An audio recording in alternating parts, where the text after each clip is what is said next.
Good morning. Today we discuss about here Rio de Janeiro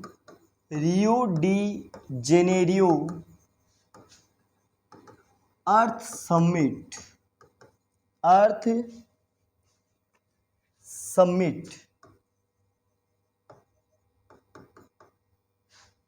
Rio de Janeiro Earth Summit.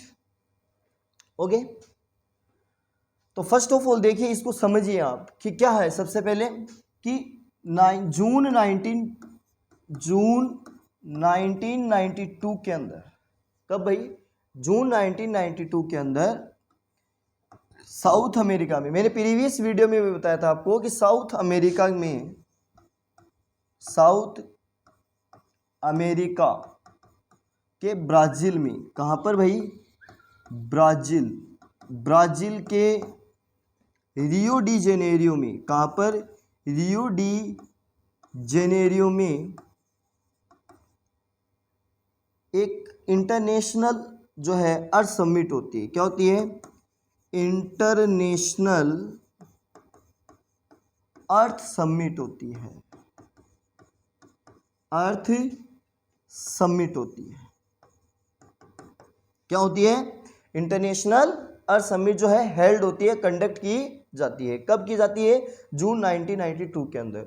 आपसे generally ये question पूछा जा सकता है कि व्हेन वाज, एक फर्स्ट जो है ऑब्जेक्टिव टाइप क्वेश्चन में पूछ सकते हैं कि when was Rio de Janeiro earth summit conducted. ठीक है, तो आपसे पूछा जा सकता है। तो इंटरनेशनल अर्थ समिट होती है, इसी का जो है नाम क्या है? रियो डी जेनेरियो अर्थ समिट है। क्या नाम है? रियो डी जेनेरियो अर्थ समिट है। क्या है भाई? रियो डी जेनेरियो अर्थ समिट। ठीक है, इस रियो डी जेनेरियो अर्थ समिट में होता क्या है देखिए पहले आप। इसमें टोटल मेंबर आते हैं 100 कंट्रीज, या इसके अंदर जो है टोटल 100 जो है कंट्रीज जो है इसमें क्या करती है भाई? पार्टिसिपेट। क्या करती है? पार्टिसिपेट करती है, भाग लेती है। ठीक है, या ऐसे कह दीजिए कि 100 कंट्रीज के जो हेड हैं वो इसमें पार्टिसिपेट करते हैं। और वो किसके ऊपर डिस्कस करते हैं? वो डिस्कस करते हैं डेवलपमेंट ऑफ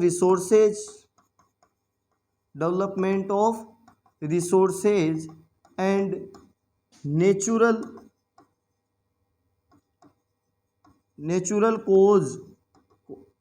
एंड ह्यूमन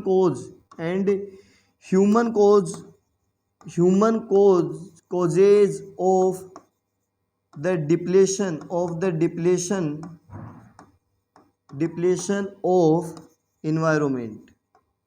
कि डेवलपमेंट, रिसोर्सेज का डेवलपमेंट कैसे करना है, इसके ऊपर डिस्कस की जाती है। दूसरा कि वर्तमान में 8% के अंदर जो एनवायरनमेंट के अंदर नेचुरल जो डिप्लेशन हो रहा है, जो एनवायरनमेंट का जो है ह्रास हो रहा है, नुकसान हो रहा है, डिप्लेशन हो रहा है, उसके नेचुरल कोज क्या है, ह्यूमन कोज क्या है, और इससे अराइज होने वाली कौन कौन सी प्रॉब्लम्स हैं, उनके ऊपर डिस्कस करने के लिए जो है साउथ अमेरिका के ब्राज़ील में री जेनेरियो के अंदर एक समिट होती है, जिसे इंटरनेशनल अर्थ समिट या री डी जेनेरियो अर्थ समिट के नाम से जाना जाता है। इस अर्थ समिट के अंदर जो टोटल मेंबर आते हैं 100 जो कंट्रीज होती है, वो क्या करती है? एक डिक्लेरेशन साइन करती है भाई। डिक्लेरेशन क्या करती है? डिक्लेरेशन जो है वो साइंड करती है, उसके ऊपर हस्ताक्षर करती है। ठीक है, और जो है ये इसके अंदर फिर इस डिक्लेरेशन के अंदर एक मेथड दिया जाता है, किसके द्वारा? UNCED के द्वारा। किसके द्वारा भाई? UNCED के द्वारा। UNCED की फुल फॉर्म है United Nations conservation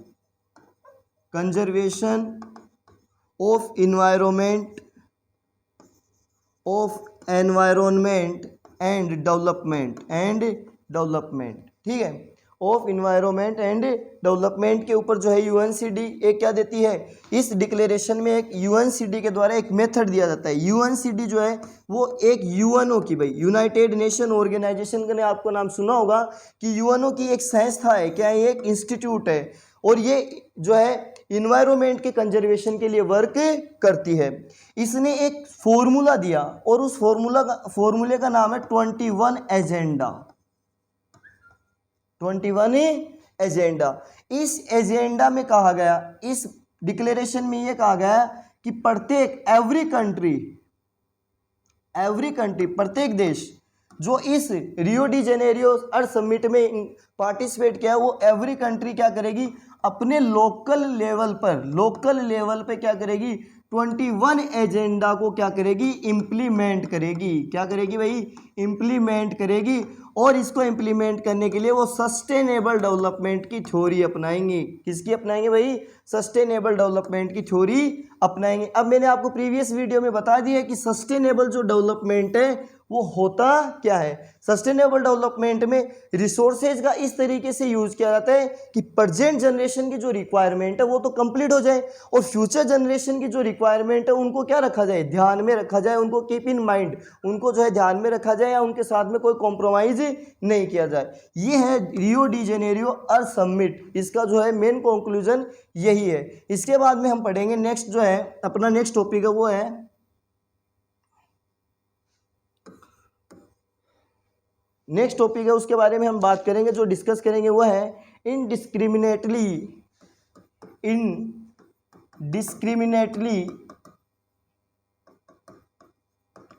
usage of resources.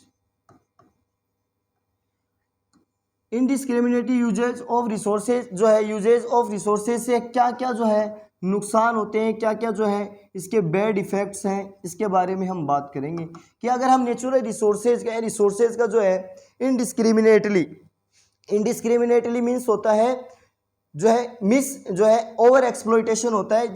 अगर हम नेचुरल रिसोर्सेज का ओवर एक्सप्लॉइटेशन करेंगे तो क्या क्या इसके दुष्परिणाम जो है बैड इफेक्ट होंगे, वो देखिए आप। तो सबसे पहले क्या होता है, डिप्लेशन ऑफ रिसोर्सेज होता है। क्या होता है, depletion of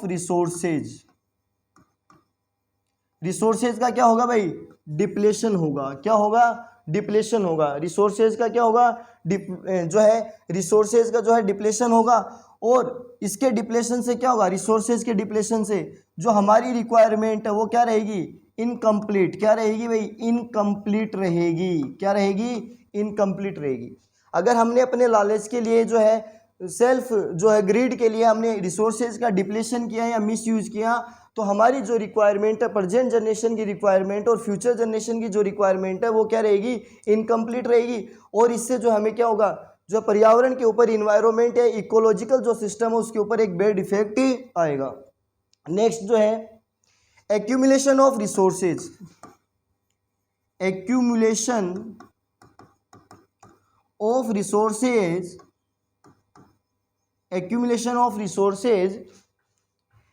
in few hands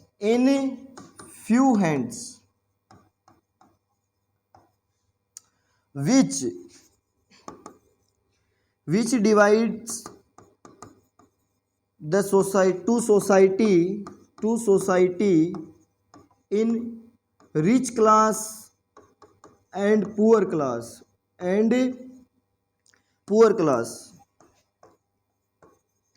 अगर हम अपने ग्रिड के लिए जो है रिसोर्सेज का एक्यूमुलेशन एक जगह या कुछ हाथों में हो जाएगा। मान लीजिए एक्यूमुलेशन का मतलब होता है स्टोर होना, ठीक है। अगर रिसोर्सेज का जो एक्यूमुलेशन है वो कुछ लोगों के हाथों में अगर चला जाता है तो इससे क्या होता है, सोसाइटी जो है वो टू पार्ट्स में या टू सेगमेंट में डिवाइड हो जाती है।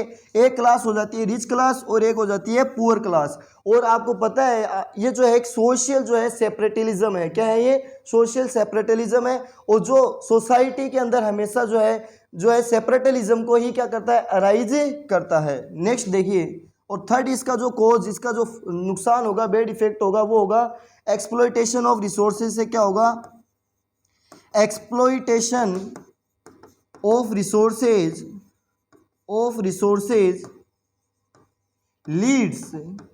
Leeds environmental problems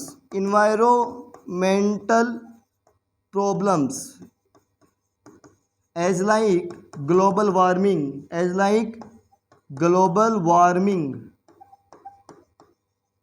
warming, ozone depletion etcetera.